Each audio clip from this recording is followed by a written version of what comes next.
Good afternoon. Dr. Norton here with writing tip number 3 for week 3. I'm actually back in William Zinsser today, looking at simplicity and clutter for this week's tip. Simplicity and clutter. Now I hit on this in the first video clip with Ernest Hemingway, but Zinsser goes after this with a little more gusto than I did before even. And so I thought I'd share a few of the things that he says in this text. He says, "But the secret of writing, the secret of good writing, is to strip every sentence to its cleanest components. Every word that serves no function, every long word that could be a shorter word, every adverb that carries the same meaning that's already in the verb, every passive construction that leaves the reader unsure of who is doing what, these are the 1,001 adulterants that weaken the strength of a sentence.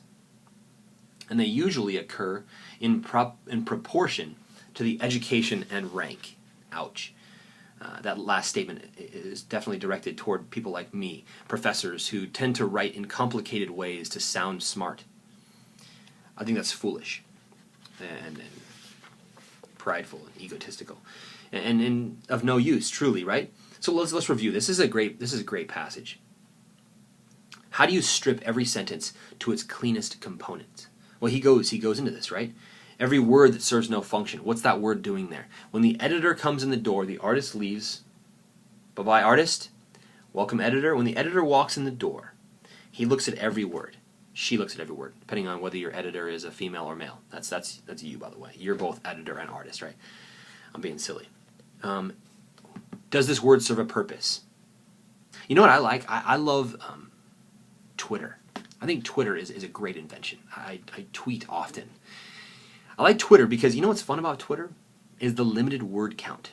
I find that my tweets, sounds strange, but I found that my tweets are some of my best writing. Because I'll write the thought out and then of course it won't fit, right? Because I'm naturally long-winded. My artist side is long-winded. I want to get every thought and idea down there. So I'll tweet it out there and then it'll be 60 words too many for an average tweet. But I refuse to double tweet. I'm not going to do that. You got to single it, just make it pure. So you just begin to take out words that don't make it, they don't make it. Now, often the tweet won't be a very good sentence necessarily in terms of grammatical structure and stuff, because that's not what a tweet is about. The tweet is about the idea, the expression, the raw phrase and the raw words that describe a moment. And so tweeting, it's a good discipline. If you haven't tried it, give it a try, because it limits you to a certain number of words, and you get very ruthless. I get very ruthless as I cut out words that aren't working toward the exact purpose of what I'm trying to communicate. So every word that serves no function, pop it out. Every long word that could be a short word.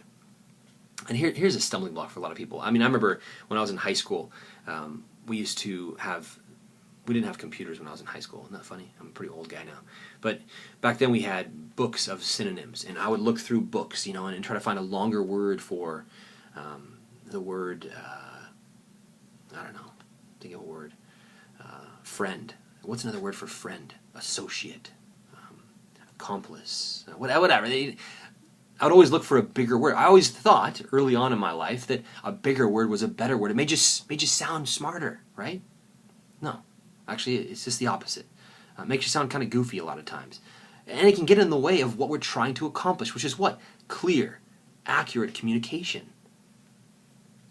Get rid of those long words. Substitute for short words. If all you can think of is a long word, look up in the synonyms and find a smaller word to make it clear. To increase your audience. You want to be understood by the broadest number of people. You don't want to just impress them with how smart you are or how astute and how big your vocabulary is. Get rid of it. Make it clear, make it simple. Here's another one. Every adverb that carries the same meaning that's already in the verb. I think when you say, he ran quickly, how else are you going to run? I mean, that's kind of goofy, isn't it? You don't need quickly. So watch for those verbs, or adverbs, that is. Adverbs, actually Stephen King is another writer in our another contemporary writer, and he writes about writing quite a bit. He has this thing. He has some different things to say about adverbs, but let me take a look here.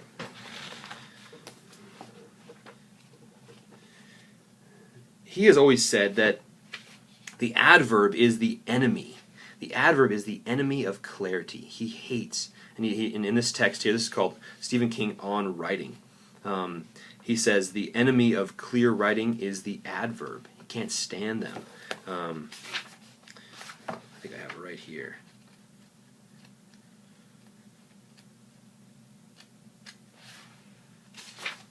No, I don't. I'll have to get back to this one. But keep that in mind. So, we'll come back to that. We'll come back to Stephen King later. Every adverb that carries the same meaning that's already in the verb. To scream loudly. That's already there. That's already in scream. Have you ever heard someone scream softly? Help! That's a whisper. That's different. To stomp loudly, to stomp aggressively. Is there any other way to stomp?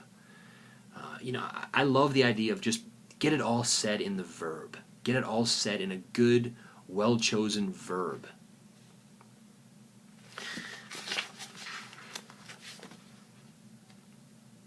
These extra words weaken the strength of a sentence. That's the bottom line. Now, let's move on to clarity here, or clutter, sorry. He says this, fighting clutter is like fighting weeds. The writer is always slightly behind. New varieties sprout overnight, and by noon they are part of American speech. Consider what President Nixon's aide, John Dean, accomplished in just one day of testimony on television during the Watergate hearings. The next day, everyone in America was saying, "At this point in time," instead of "now." Consider all the prepositions that are draped onto verbs that don't need any help. We no longer head committees. What do? We head them up. We don't face problems anymore. We face up to our problems. A small detail, you may say, not worth bothering about? It is worth bothering about. Writing improves in direct ratio to the number of things we can keep out of it that shouldn't be there. I love that point. Writing improves in direct ratio to the number of things we can keep out of it that shouldn't be there. The short, clear phrase, the short, clear statement. Get the clutter out. Take the adjective personal, he goes on here, as in a personal friend of mine, or his personal feeling, or her personal physician. It's typical of hundreds of words that can be eliminated. The personal friend has come into the language to distinguish him from the business friend, thereby debasing both language and friendship. Clutter is the laborious phrase that has pushed out the short word that means the same thing. Did you hear that? Clutter is the laborious phrase that has pushed out the short word that means the same thing.